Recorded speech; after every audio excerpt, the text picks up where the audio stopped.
अप्रैल 1993 प्रधानमंत्री नरसिम्हा राव एक फ्लाइट में बैठे हुए हैं और उनके बगल में ब्रिगेडियर थापा बैठे हैं। फ्लाइट में और भी यात्री मौजूद हैं। फ्लाइट को हाईजैक कर लिया गया है और हाईजैकर कॉकपिट के दरवाजे के बाहर खड़ा है। अचानक फ्रंट डोर से कमांडोज अंदर घुसते हैं।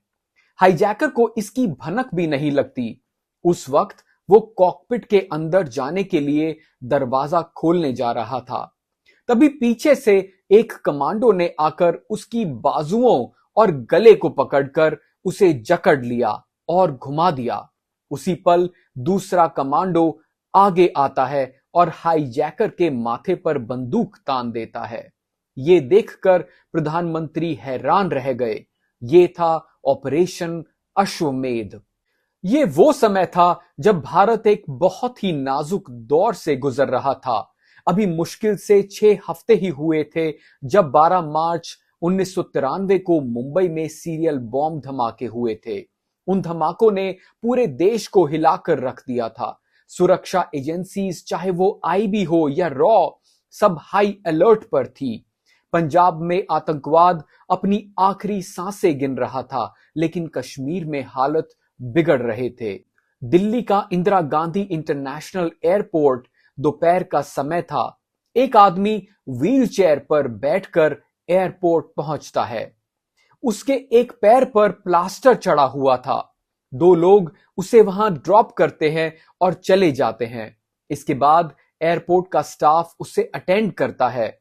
इंडियन एयरलाइंस की फ्लाइट IC427 उड़ान भरने के लिए तैयार थी।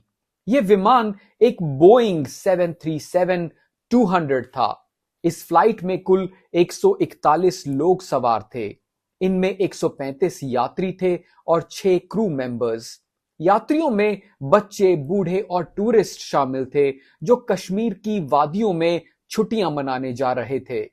उन्हें क्या पता था कि अगले कुछ घंटे उनकी जिंदगी के सबसे खौफनाक घंटे बनने वाले हैं। दोपहर के 1:57 पर फ्लाइट ने दिल्ली से श्रीनगर के लिए उड़ान भरी। सब कुछ सामान्य था। एयर होस्टेस खाना सर्व कर रही थी। लोग आपस में बातें कर रहे थे। करीब 45 मिनट तक सब कुछ ठीक चला। लेकिन प्लेन के अंदर वो व्हीलचेयर वाला शख्स सामान्य नहीं था।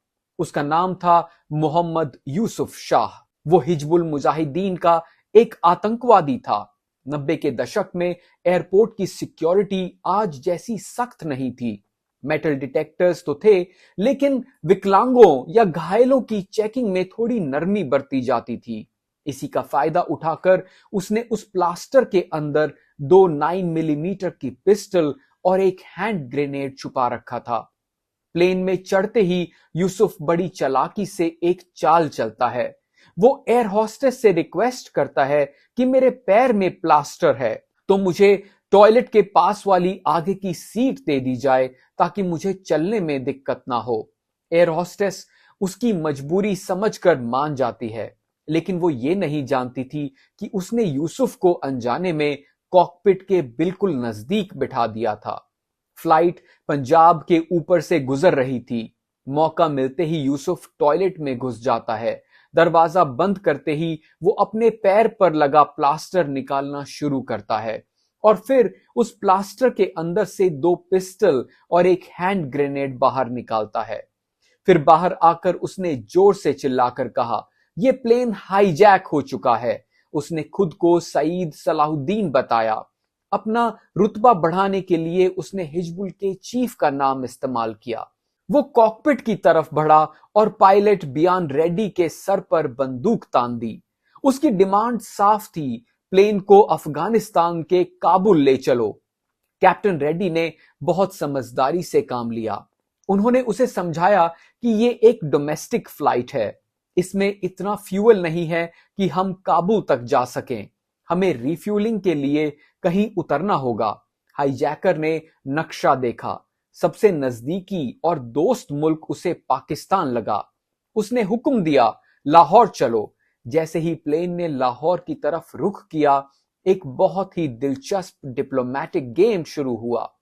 पायलट ने लाहौर एयर ट्रैफिक कंट्रोल से संपर्क किया और लैंडिंग की परमिशन मांगी, लेकिन पाकिस्तान ने साफ मना कर दिया। उन्होंने कहा, हम इस प्लेन को अपनी जमीन पर उतरने नहीं देंगे। पाकिस्तान ने रनवे पर गाड़ियां पार्क करके उसे ब्लॉक कर दिया। असल में 1993 में पाकिस्तान पर अमेरिका का बहुत भारी दबाव था। अमेरिका पाकिस्तान को टेररिस्ट स्टेट घोषित करने की कगार पर था। नवाज शरीफ की सरकार ये रिस्क नहीं उठाना चाहती थी कि एक हाईजैक्ड प्लेन उनकी जमीन पर आए और दुनिया को लगे कि पाकिस्तान आतंकवादियों की मदद कर रहा है। ये भारत के लिए पहली राजनीतिक जीत थी, भले ही वो अनजाने में हुई हो, क्योंकि प्लेन को अब वापस भारत आना ही था। फ्यूल खत्म हो रहा था। कैप्टन रेड्डी ने हाईजैकर को बताया कि अब हमारे पास सिर्फ एक ही विकल्प है, अमृतसर का राजा सांसी एयरपोर्ट। हाईजैकर के पास कोई चारा नहीं था। वो मान गया और यही उसकी सबसे बड़ी गलती साबित हुई। दोपहर के 3:20 पर फ्लाइट IC427 अमृतसर के राजा सांसी एयरपोर्ट पर लैंड हुई। वहीं दिल्ली में क्राइसिस मैनेजमेंट ग्रुप की इमरजेंसी मीटिंग शुरू हो चुकी थी। उस समय प्रधानमंत्री थे PV नरसिम्हा राव। दिल्ली से अमृतसर को साफ निर्देश मिल गए, ये प्लेन अब यहां से उड़ना नहीं चाहिए। आगे की पूरी घटना, NSG की तैनाती, KPS गिल की entry, negotiation strategy, distraction tactics, midnight approval, synchronised assault, commando entry from multiple doors, hijacker को पीछे से पकड़ना, सभी 141 यात्रियों को सुरक्षित रहना, इसी कमांडो को खरोच ना आना, ये सब बिल्कुल वैसा ही अंजाम दिया गया जैसे शुरुआत में मैंने आपको बताया। ऑपरेशन पूरा होने के बाद प्रधानमंत्री नरसिम्हा राव ने ब्रिगेडियर थापा को फोन किया और कहा, मैंने तो कुछ ही देर पहले ही ऑपरेशन की मंजूरी दी थी, फिर ये इतनी जल्दी कैसे हो गया?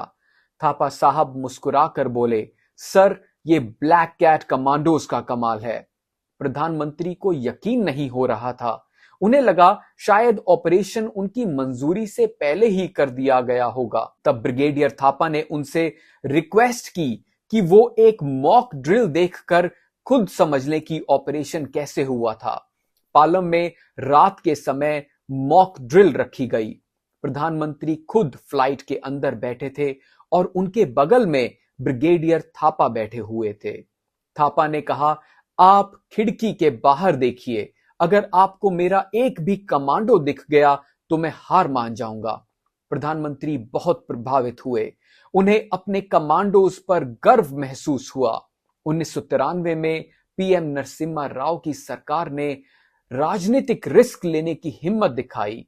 उन्होंने ये नहीं सोचा कि अगर ऑपरेशन फेल हुआ तो मीडिया क्या कहेगा। उन्होंने सिर्फ ये सोचा कि देश की सुरक्षा सबसे ऊपर है। ये चीज हमें 1999 के IC-814 हाईजैक में देखने को नहीं मिली। आज सब लोग IC-814 की नाकामी को याद रखते हैं, लेकिन ऑपरेशन अश्वमेध को कोई याद नहीं करता, जबकि ये ऑपरेशन इतना सटीक और तेज था कि इसका नाम लिम्का बुक ऑफ रिकॉर्ड्स में भी दर्ज किया गया। नमस्कार, मनोज शर्मा, दास्ताने भारत।